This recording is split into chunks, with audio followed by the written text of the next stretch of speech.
Foremost, welcome to the show. How are you? Hey, I'm doing fantastic. Glad to be here with you and talk about all the things. It's going to be great. Thanks for joining me. You have a very impressive bio. Did I capture everything?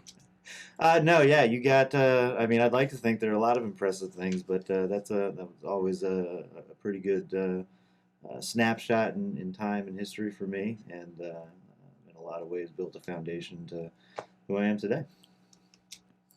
No, it was great. Even for me trying to pronounce, and you witnessed me going blah, blah. All right, so I did have most of my questions. We'll see how the conversation goes. Sure. But you have a lot going on. I know from just talking with you, you have the Florida move approaching. You have various speaking engagements. You were just a guest speaker at a military graduation a few months ago. And you recently completed the Norwegian Ruck March along with the German Armed Forces Proficiency Badge Challenge. I had to write this down. It's a mouthful. I'm trying to forget about it. Which is one of the most sought after foreign awards and one of the few that U.S. military can wear if earned. How do you balance everything? I don't. I think we try to do the best we can. Our jobs are demanding. Our family lives are demanding. And then there are passions that we have that we try to satisfy and trying to fit in wherever we can. So I think juggling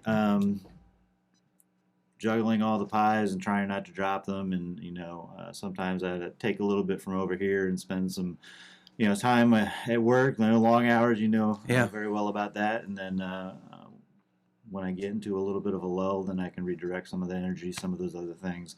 Family would probably be the one thing where I try to spend the most time because we get taken away so much. But sometimes it's lopsided. I think everybody thinks that balance has to be a perfect balance. I don't believe in that. I think we use the time that we have and we try to use it as wisely as possible. So learn a work in progress. I want to go back in time for people to understand more about you. Talk about your life before the military. Wow. So it feels like it's been forever. I really don't.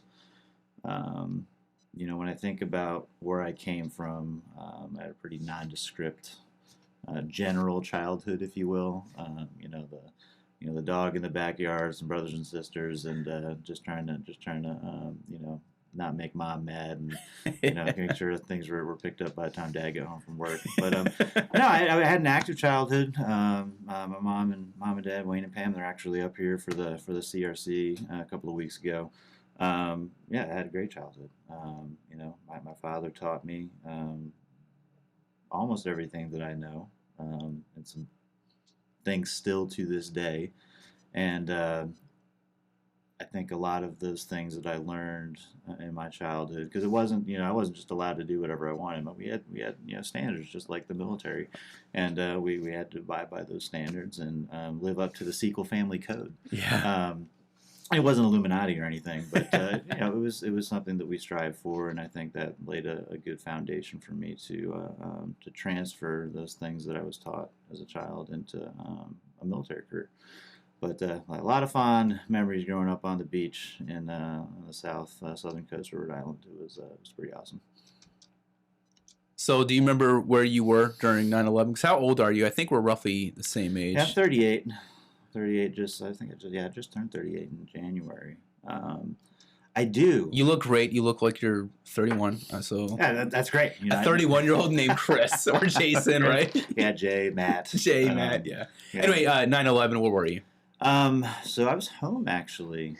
Believe it or not, I know most people think, at least they were my age, they were in school. So I was in school too, but I was homeschooled throughout high school. So I was actually in the living room, our downstairs living room, and I forget what I was watching, but the TV channel just switched over to the news just like that, and I saw a picture of the two towers, and they were burning, and I didn't really know what to make of that.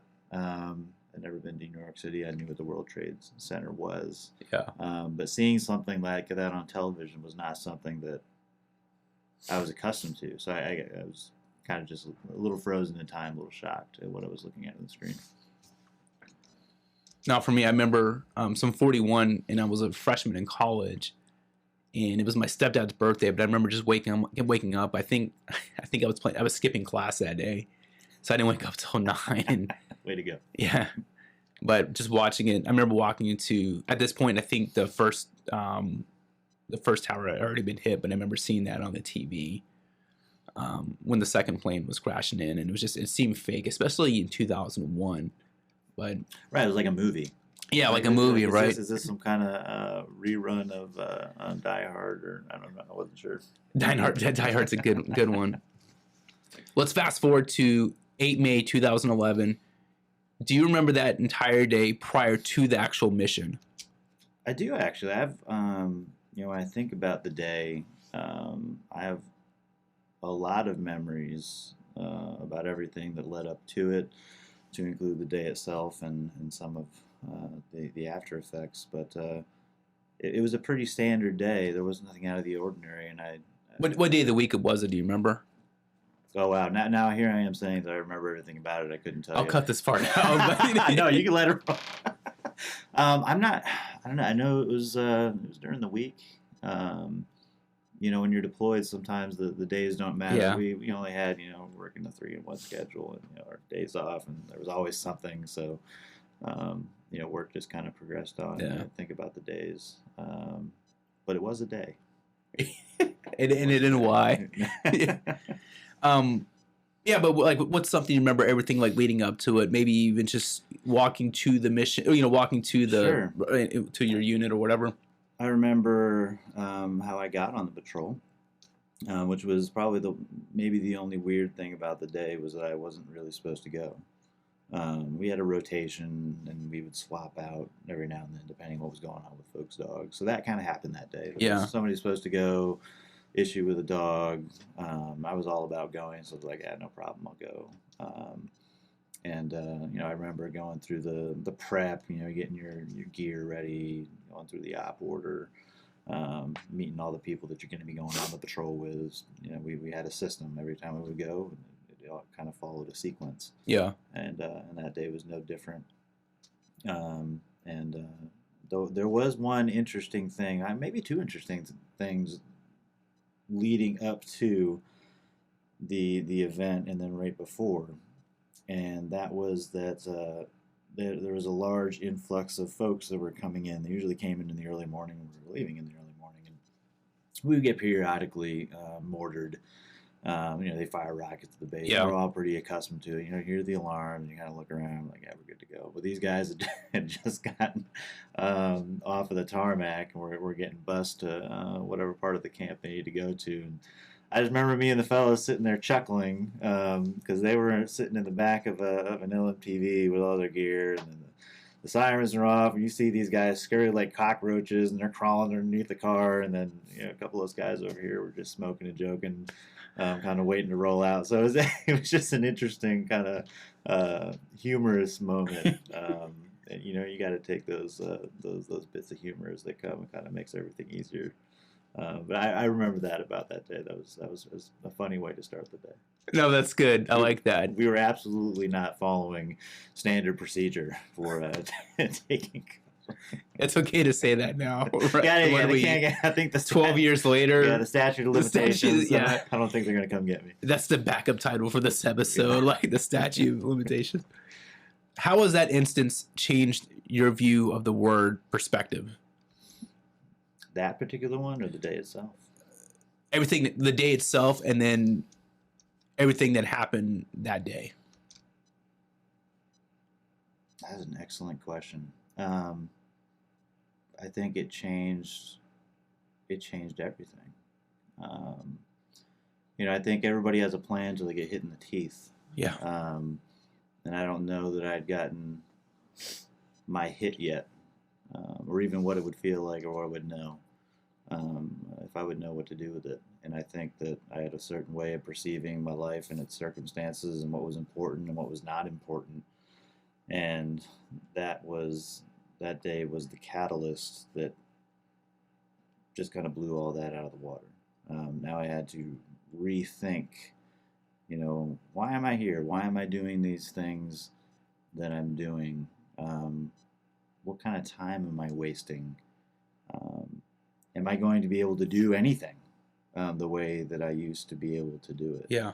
And it was almost like the building just fell down, and I have to decide whether I'm just going to sit there and stare at the rubble or start picking up bricks. And I'd never been put in that position quite like that before.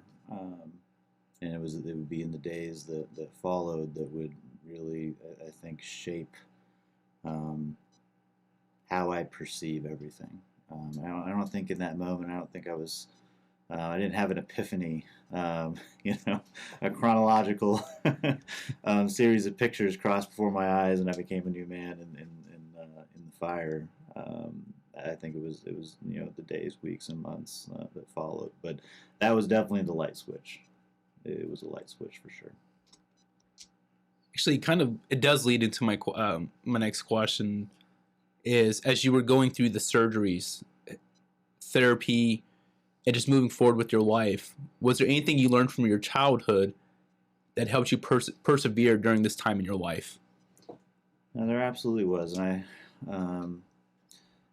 sometimes when your parents teach you things and you realize later that you should have appreciated it a lot more, or you didn't know that they were doing that thing, and at the time you thought maybe your parents were being extra about it, but they were actually trying to get through to you.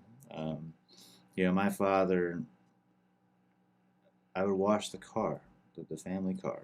It was a thing. My dad likes to wash cars. I now like to wash cars. A clean car drives better. What kind of car was Everybody knows it. What kind of car was it? This particular car that I'm going to talk about was it was a 98 GMC Sierra. Okay. Same color, actually, the truck I drive right now. That blue, right? The blue. Yeah. The electric blue. I know your truck. I see, it's very distinct. So yeah, actually, and clean. I was telling somebody that the other day. It's very distinct. But I remember, I wanted to wash the car. Dad washed the car, and was like, and I wanted to get paid. We did a little job, get a little pocket change. So I washed the car, and I thought, I got it done pretty quick. Clean car. Yeah. Dad comes home. I'm expecting an attaboy. What a clean car. Here's your $5. And my dad just started walking around the car. And he started pointing out all of the things and all of the spots that I had missed while I was washing the car. And he asked me, he's like, did you do everything that you could have done to make sure this car was clean? And I said something like, yeah, I think so. And he's like, well, I don't see it. If you're going to do a job, do it with everything you got and do it right. Or don't. And he walked off. He didn't tell me to rewash the car. He didn't pay me. I rewashed the car.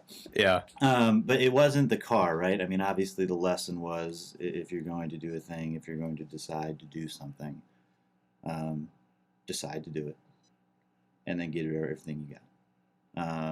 And that stuck with me. I've remembered that truck probably more than I remember a lot of other memories growing up. It was at that moment where my father really kind of hit me with I need to look at things differently. I think I was maybe 13 years old. Shout out to Pastor Ben Seekell. Yeah, it was great.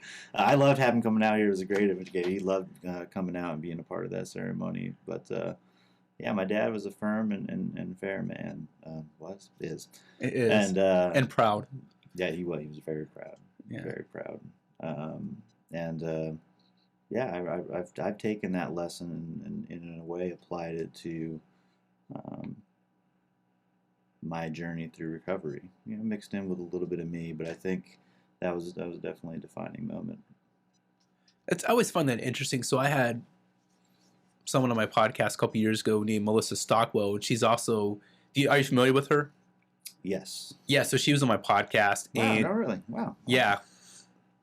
And this is right before COVID hit, and she was actually prepping for the 2020 Paralympics and stuff. So we were talking about her preparation for Tokyo, and she was talking about her training, and I was asking about her cheat meals and everything. But she, same thing, where she went on, I think she'd been in Iraq for maybe 3 weeks, and she was a brand new lieutenant, 23, 24 years old, went on patrol.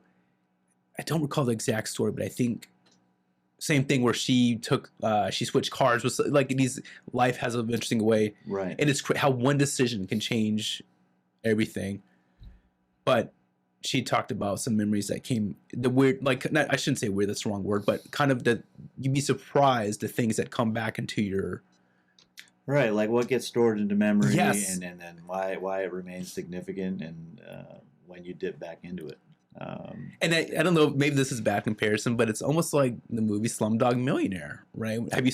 Yeah. When he has like these random thoughts, but since that time, she's obviously, it was a tragedy at the time, and she has gone on to do amazing things. I mean, she's been, you see her on, if you're not familiar, everyone listening, check out my podcast episode with her, Melissa Stockwell. Yeah, she's pretty amazing.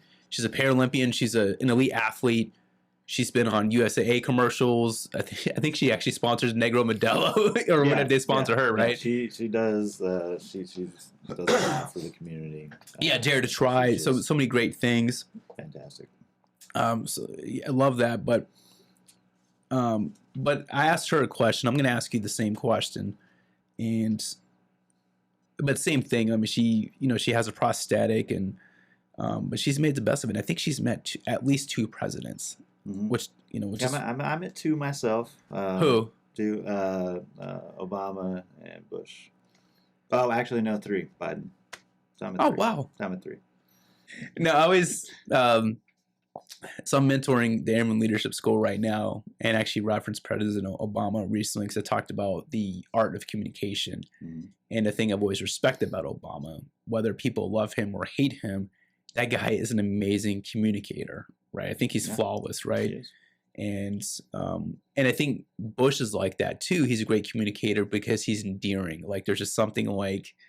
He's like a dear old dad. Yeah, dear old dad, right? But anyway, we're not here to talk about them. But the question is, war is known to cause physical wounds. Something that might be slightly overlooked are other wounds. For example, emotional, mental, and other forms of invisible wounds. What can society do to help heal those wounds?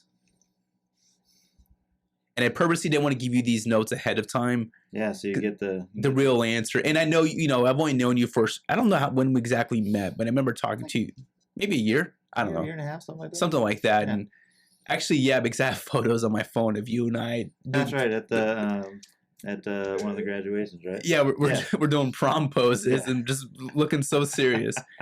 But yeah, you're a real guy, and I want these honest answers. But yeah, with all that said, what can society do to help heal those wounds? Healing the wounds, I think, is complicated. I think that anyone that goes through a traumatic event, war, is one thing. Obviously, not everybody goes to war, and for all the folks out there, I mean, life is hard. Yeah. Life is difficult, and it never ceases to throw darts in our direction. And it's hard to mentally prepare yourself for those things. And I think we're some of those mental wounds that folks experience, they get those wounds because things happen that they didn't expect. So what do you do when the wound's already there? Obviously, there's all kinds of therapies. We can talk about what the best hospital and who the best physician is to see the things. I think as far as existing, people got to talk about it. Hands down, one of the reasons why I always and will continue to talk about my story, whether or not it affects me a certain kind of way or not, is because every time I talk about it, it gets easier to talk about it. Not only that, someone out there, and I never know who those people are, they're listening. They're hearing it. Maybe it wasn't the exact same thing that I went through, but maybe it was close. Maybe they got something. But I think there's no amount of pills and no amount of therapy sessions you can go to that is going to replace open communication with regular people. We hide these things. I think people, they hide their pain, they hide their wounds, and they think that they can just go and talk to a stranger with a lab coat, and that's going to fix the problem. Yeah. It may fix some of the problems, and medication may smooth some of those things over, but I think some of the best therapy that I've ever gotten is sitting in a garage with a couple of beers, talking to the boys about things that I went through. Natty Light, is that what you're drinking? I wouldn't stoop that low, but yeah, something similar. I'm an IPA guy. But I think just being open and communicating. Yeah, that thing happened to me. That thing happened to you. That sucks. It's not cool. It's gonna be, you know, it's not gonna be good for a while. Yeah. And I think it's okay for it not to be good for a while. I mean, outside of that, the preventative is the way to go. You know, especially in the military, people need to expect that this difficult thing that we do is a potential hazard. I think a lot of people don't think that. And expectation management can get us into trouble sometimes. That's a whole separate rabbit hole. Yeah, right? that's a rabbit hole. Yeah. Hey, speaking of rabbit holes, that's great. I love that. So thanks for sharing that. Actually, I actually want to go down a rabbit hole. Oh, let's go. Let's go, Alice. I don't know, Alice. What is your advice on how to persevere, and is that something that can be taught? I don't want to say that it can't be taught. I generally say you either have it or you don't. Okay. Can it be developed over time? I think so. But usually when you need it now. But in essence, every day you go past an event is an exercise of perseverance. So I would argue that some people that don't feel like they're persevering actually need to take another look at themselves. And you are. Don't sell yourself short. What you're talking about happened 5 years ago. You're still here. That's good. You made it happen. It might not feel good, but that's not part of the deal right now. So I think telling people, hey, allow yourself the win. It's not going to be, you know, the colorful cross finish line, the tape breaks, and the crowd cheers. That's maybe that's not what it looks like for you, but you did get here. And we're really bad about giving ourselves a pat on the back for all the work that we've done. So for anybody out there that has gone through a thing, if it happened, whether it's a couple days ago, a couple months, a couple years, if you're still here, you persevered. You just got more miles to go. But to make that decision, that conscious decision to tackle that issue on a day-to-day basis, I think is something that you're born with. That hits. Because I'm so tough on myself. I really like what you said about allow yourself to win, and even following that up when you talked about, you know, may not be the, you know, busting through the tape at the finish line and the crowd's cheering. It may not be that perfect scenario, but just to be graceful with ourselves. Well, I think people like to think that they've gotten there, and I thought there was a couple of years ago. I think it was a storytellers event. I'm not even sure if they do anymore. And there was a point in my recovery about 2 or 3 years after it happened where I thought I'd made it. I have arrived. I have been resilient. And then like a couple weeks later, something hit me again. It threw me all over the place. Totally off my keel, and I was kind of like, what the hell? I thought I was better. I thought I was done, and it was kind of then that I had a self-realization that this process was probably never going to be over. That it was going to be a continuous exercise that I had to continue working at. Because the second you stop, you're potentially opening yourself up to a fall. So now it's more of a maintenance thing. Yeah. Where I constantly divert a certain amount of energy to it, and I don't really shut that valve off. And that kind of helps when the hits start coming. Yeah. You know, I'm already kind of there, as opposed to just thinking I made it. because I didn't make it. I'm still going. That's something I've learned over the past 5 years or so, is how to balance my energy. And our mutual friend Carla, who I actually don't call her Carla, I call her Alexis. That's a whole separate story. But she talks about energy management versus time management. That's something that, because we see a lot of leaders that want to, jump on they want to fall on every single sword and, fight to tooth and nail on every single battle, and they wear themselves out and it drains them, and which then prevents them from helping out other people or focusing on some bigger task, right? Or they're unprepared for something that really is going to, knock them off their feet. But aside from that, maybe we can take it back a little step further. Sure. Where do you get your mental toughness from? My mom. Mental toughness. What is that, right? What is mental toughness? Can I be honest with you and say I don't even know what that means? Yeah. It's not something that I wouldn't describe myself that way. I feel like I have the ability to be mentally tough when I need to be. Okay. I don't really know where it comes from. I just know that I know that I can do it, the same way that I know that I can go run a mile in 5 flat. I just know that I can do it. I've seen you do it, and I instantly feel bad about myself. And I instantly feel bad when I get done. So we're ready. Sub. So yeah, I don't think it's. I wish I knew. Like, yeah, actually, it was. I got it for Christmas in '95, and I've been rocking it out ever since. I don't have the answer to that question. Christmas '95.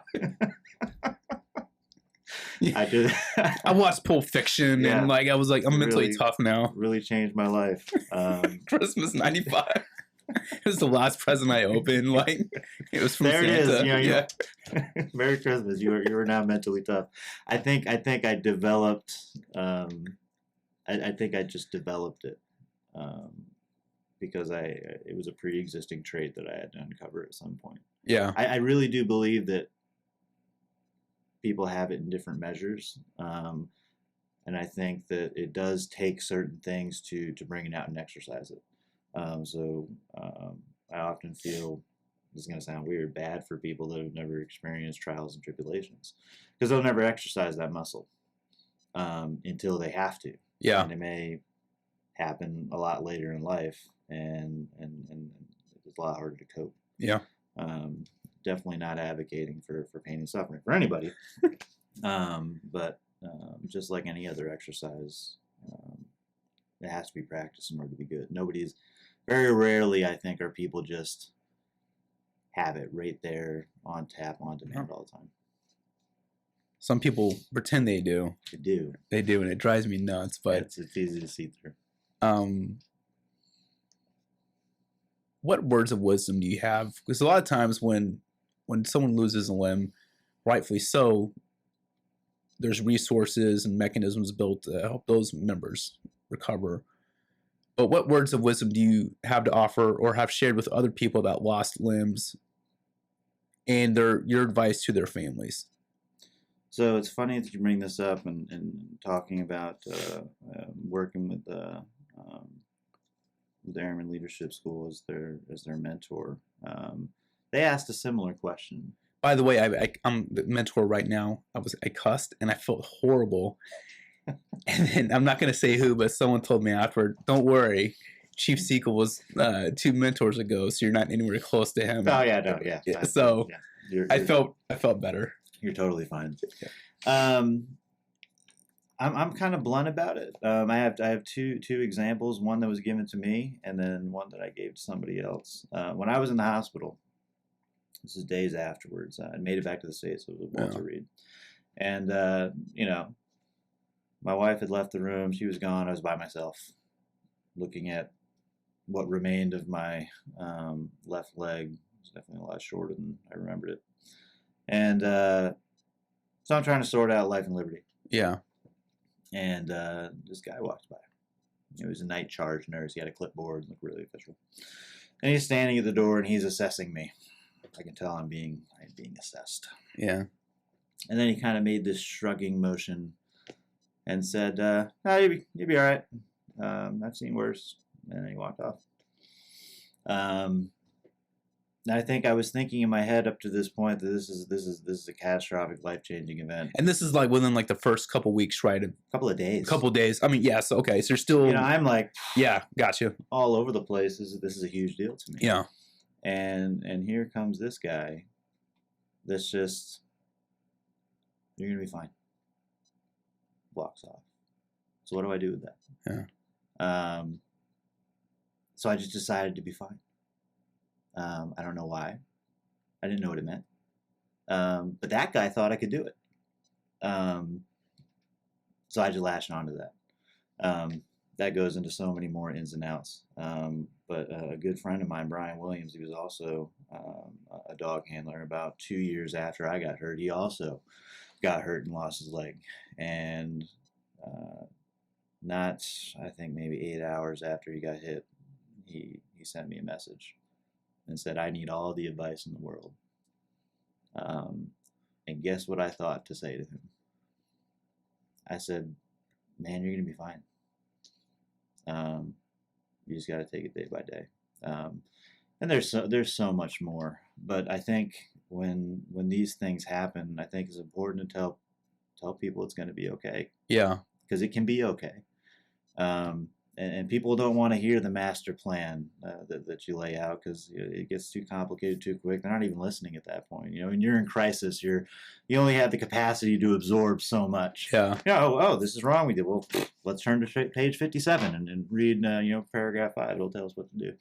I think simple is the way to go. Being encouraging and keeping it simple. And for the families who have to go on this journey, because they're an equal part of that journey. And I didn't understand that as well as I should have at the time, is patience. Be patient and be there. That's what folks need. So were there unexpected sources of help that helped get you through all this? Well, yeah. Or that kept you going? Yeah, I mean, it was all over the place. I could tell you about the 2 first sergeants that I didn't even know that helped me out, which is the reason why I became a first sergeant in the first place. That they showed up and. Do you remember their names? No. First sergeants. First sergeants. First sergeants. Leaders. That's her name. Yeah. And I had no idea. They didn't know me. I wasn't their troop. They just happened to see me and they took care of me. Other people around me was probably the biggest thing. I was surrounded by people that were much more seriously wounded than I was. And I go out and I start interacting with these folks and start going through therapy, and they're smiling. Like, why are you guys smiling? This sucks. And they're you can see them, are all different stages of recovery, and they're accomplishing things, and it was incredibly encouraging. We're like, I can do it, because I'm seeing it happen right in front of my face. Yeah. It kind of goes back to, even us in our professions, where we use examples and we gravitate towards people that are doing things the right way and getting things done, because it gives us that hope that, hey, this is something that can be achieved. It is not a mystery. It's not a unicorn. I'm seeing it right here in front of me. If they can do it, then that means it's possible for me to do it. Do you feel like life started after May 8th, 2011? I feel like it started over. It's probably restarted a couple times since then. But a brand new chapter started then. Brand new couple of chapters. I was not in the right place. I would not be in this room right now had that date not occurred. We would not be talking. That's true. I would never have been a first sergeant. I probably would have never been a master sergeant. I was a terrible airman. Not a good airman. So do you feel like in a good way you turned the personal tragedy into triumph? And when I say triumph, not just for you, but just because the short time I've known you, you have positively impacted so many people. But yeah, do you feel like you've turned that personal tragedy into triumph for you and other people? No, I do. I absolutely do.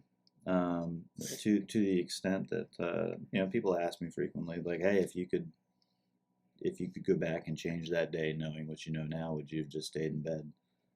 The answer is no. I'd have walked out that gate and walked that same road and let it happen all over again, hands down. You talked about you starting new chapters. What would what would these chapters of this part of your in this book about your current wife? What would these chapters be called?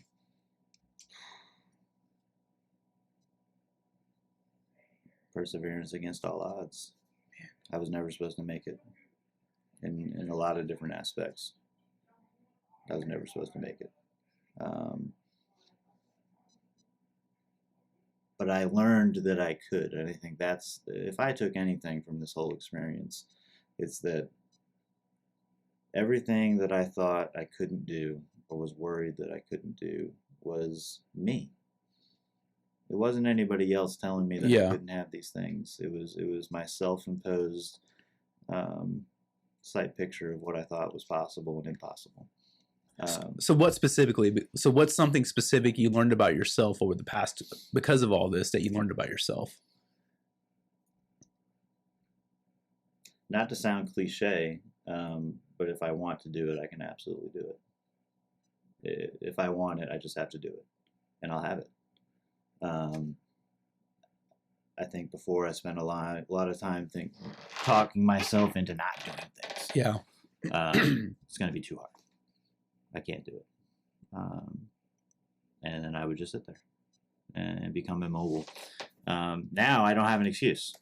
Now I know better. It's actually quite infuriating because then I have to come up with other excuses. Now, yeah, I did the Norwegian Ruck March, the German Armed Forces training.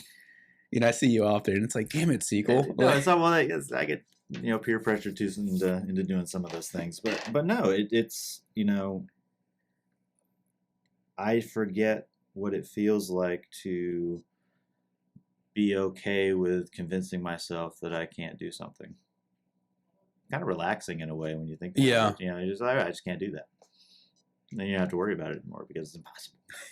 It's like finding the lost art. You just can't do it. It's not going to happen.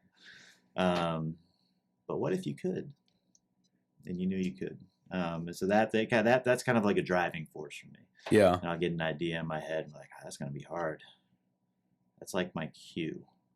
Like, you know what that means, brother? That means you got to go do it. No, it's good because I think it makes me think of a common question that I ask on podcasts is when you feel unfocused and overwhelmed, what specifically do you do? And maybe it's that conversation you just had with yourself that you just, that you just shared. But yeah, what else? One of the things that I started doing, because obviously I get stressed. Yes, we all get stressed. There's things, but I kind of take. I don't do a woosah moment, but I do take a second to sit down, breathe, and then I try to remember this one thing. You've done this before.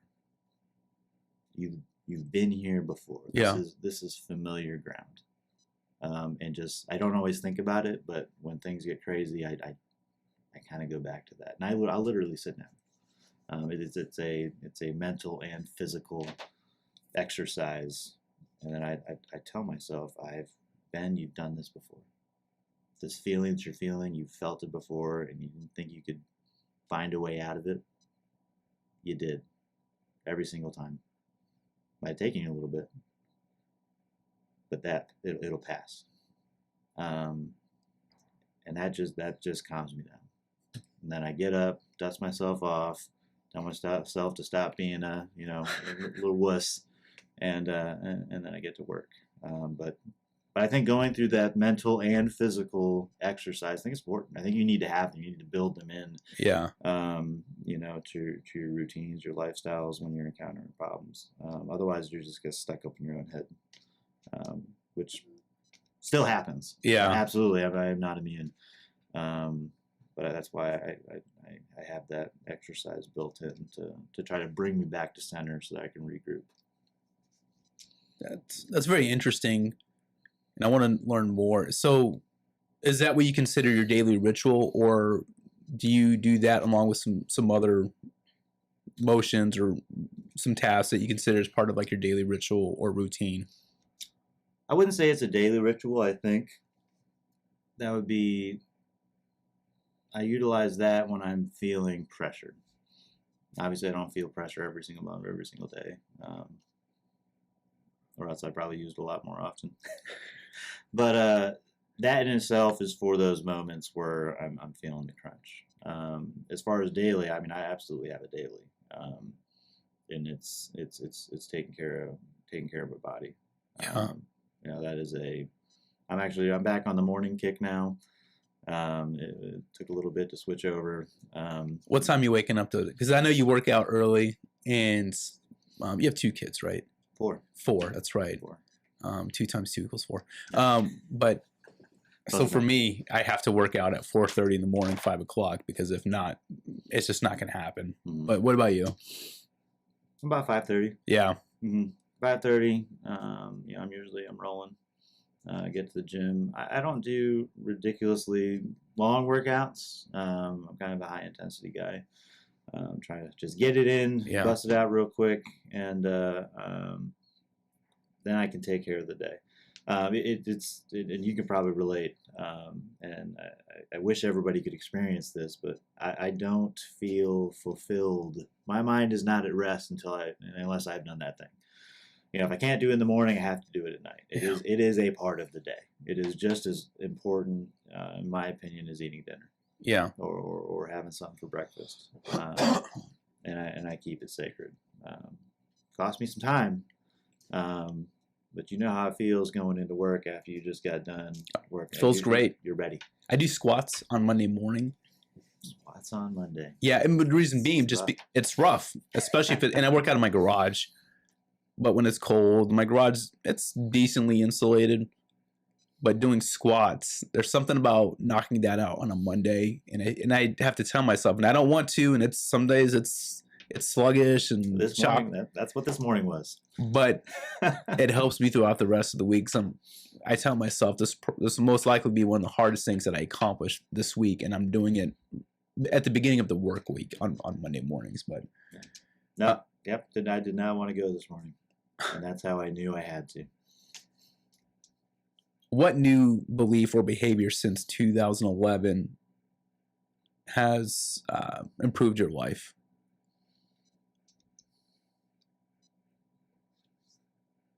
Thinking about others more than I think about me. I had a high degree of selfishness.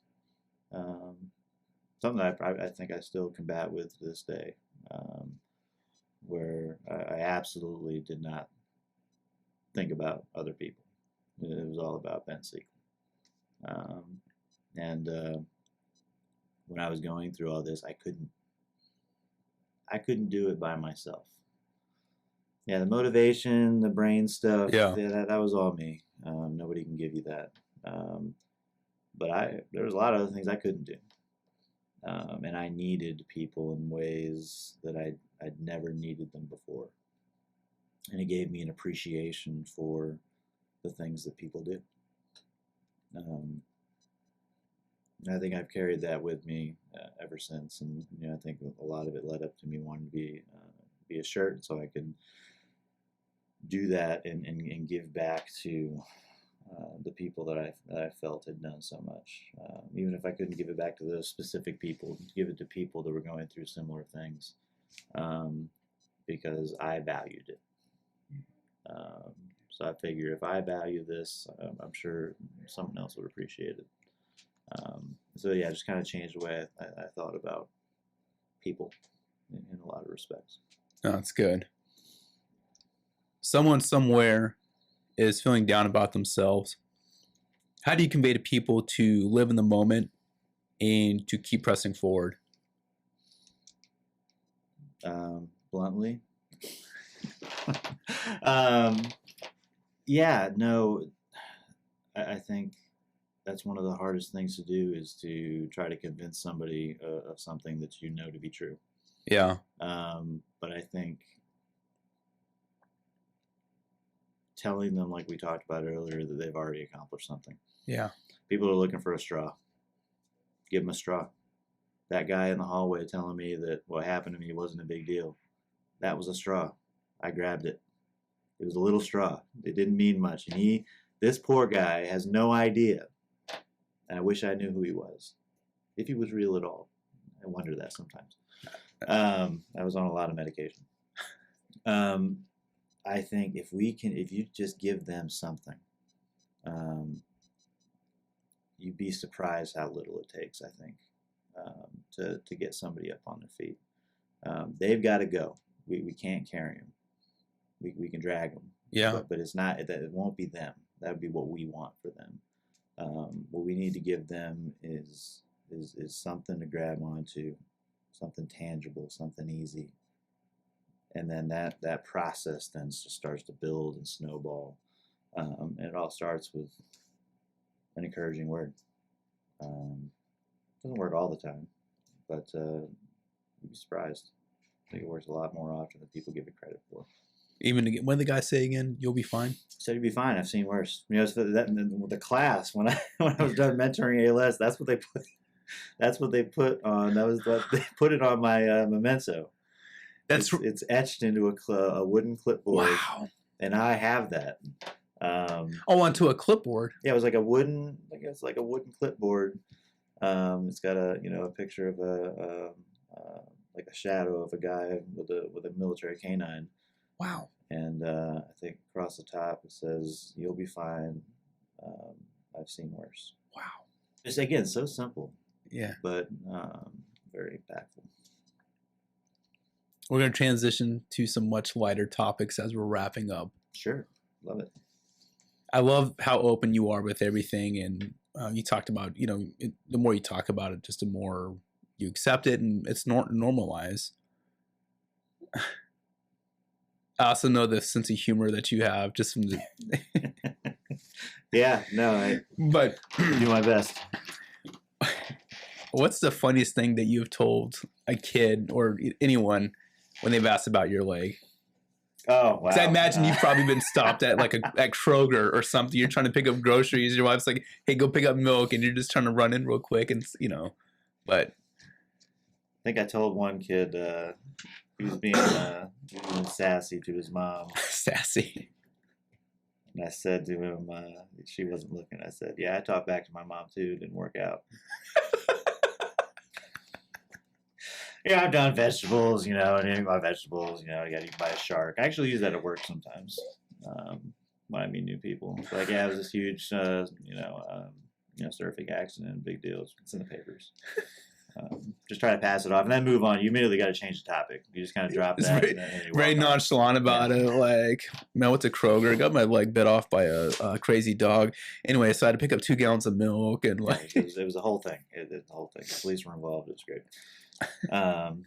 But it's funny though. There are people. There was somebody the other day that I've been here for going on 5 years and they never knew.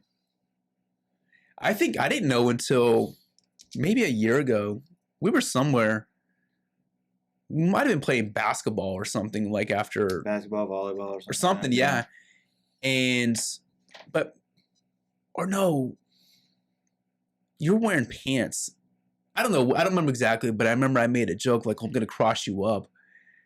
And then someone's like, "Hey man, he's missing a leg, right?" And I was like, "Oh shit." Like, and then I could tell by your walk and stuff. And then I felt like a jerk. And I didn't really know you that well at that. You should have felt like a jerk. That was uncalled for. Yeah, if they never see me in anything other than pants, which gee whiz, I wear pants to work every day. Yeah. You wouldn't know. Yeah. I think it's not really something I lead with. Like, "Hey, I'm Ben Seekell. I have this thing going on." No, it's just weird. Which historical figure do you identify with? Should have given me that as a read ahead. Come on now. I know. Which historical figure?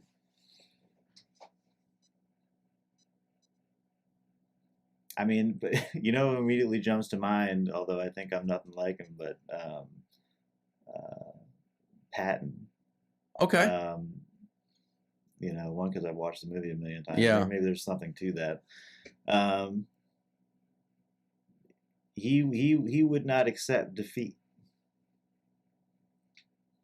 In ways that I can accept defeat. I think I know when I beat sometimes. Yeah. He didn't. He roll them. I don't care how you do it. I don't care what it costs. It's gonna get done.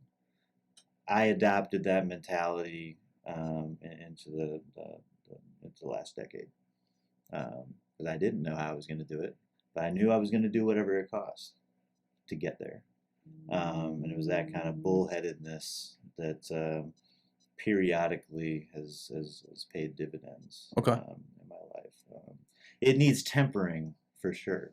You roll around like Patton all the time, you're not going to make too many friends. No. But the tenacity, the sheer will to find a way to win. Yeah. I believe in that. And he was good at that. Yeah. It's what made him famous, made him one of the most famous generals in world history. I mean, he's still revered to this day. 100%. Right. So yeah, it would have to be Patton. That's good.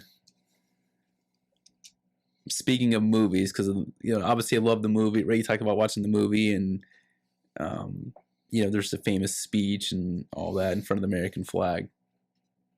One day, a movie will be made about your life. I have no doubt. And using only one word, what would the name of the movie be? And I'm gonna have a follow-up question to this. One, I never want to watch it. What would the movie about me be called? I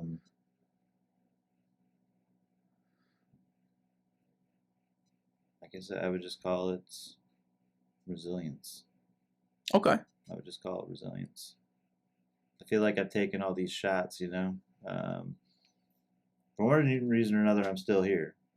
Some of them, not just, everything. Everything that life throws at you, it's just, I'm still here. Yeah. At least for now. That's what I would go with. And I don't know if there's a movie out there with that title yet, so there may be, but I haven't seen it. Resilience 2, The Revenge. Yes, the Revenge of Ben Seekell. Yeah. Follow up to that question: who would play your dad? Who's that guy from Blue Bloods? Tom Selleck? No. His dad. Oh, the retired commissioner. Yeah, I'm gonna have to look it up. I don't remember his name. I don't watch that show consistently, but if it's on, and I'll check it out. But it'd probably be it'd either be him or it would be Tom Selleck himself. He reminds me a lot of my father. My father's a little more, not quite as gruff, but the similar types of conversations and pointing things out to his sons. Did you do everything you could? He'd go up to Tom Selleck. Did you do everything you could to play me in this role? But we used to have we had the same we had the iconic scene from the show is the dinner table, whatever. Yeah. That was us every Sunday. It was mandatory attendance. You were there. Yeah. And Dad would say the things. And then we'd all go around the table and bicker about whatever it is that that we're bickering about. It'd probably be Tom Selleck. Obvious question: who would play you in the movie? And I have a recommendation if you can't think of one. And then you remind me, like, when I look at you, what I think people think of you when they see you for the first time, the type of character you would play in the movie. I also thought about this, and I'm ready to share it with you whenever you're ready. Who would play you? Go. It's hands down Jason Statham. Damn it! Was that the one? Yes. I have a backup though. I do too. Who's the backup? Bruce Willis. Damn it! I swear to God, that was my backup. I promise you, that's my backup. Like, No, I just heard. And I'm talking. The what? People have told me that a bunch of times. Like, actually, it was Carla. Carla once told me that that I looked like Jason Statham. I was like, that's awesome. I'll take that.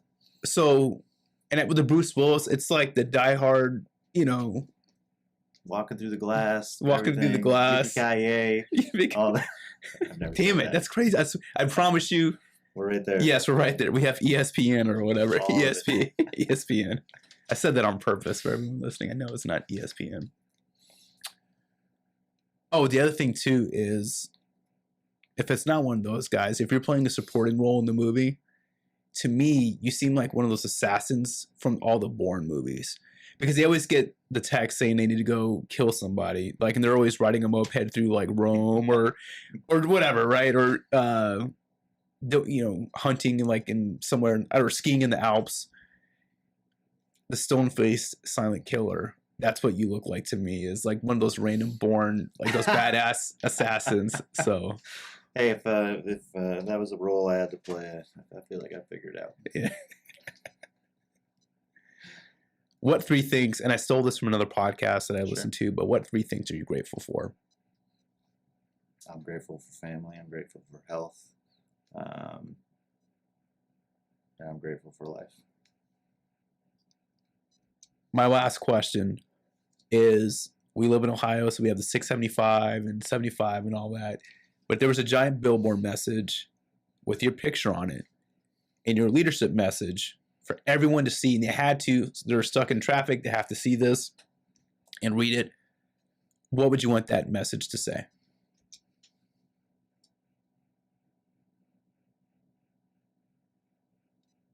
Don't limit yourself. I mean, how many words do I get? As much. It'd be a variation of that. I hedged around it before. I think that people's number one blocker to success is themselves. It's not the boss they hate. It's not the employees that are goofing stuff up. Those are excuses. Yeah. It's us. If it's not working out where you're at, leave. Your job, your profession is not the end all be all. Yeah. It is just where you're at right now. If it's not working, you gotta have the courage to step out. Because that in and of itself is a step that you don't take. And that takes courage. And that takes overcoming fears. So overcoming your fears is a big one too. We were afraid of failure more than we're afraid of anything. We just naturally averse to it. Yeah. But it all comes down to stop limiting yourself. If you can get out of your own way, maybe that's a better way to put it. If you can get out of your own way, you're going to be all right. You'll probably get home before dinner and get out of this traffic. I believe that with probably every ounce of my being. Your capacity is limitless. Facts. Yeah. All right, that's it, man. Thank you so much for doing this. My podcast.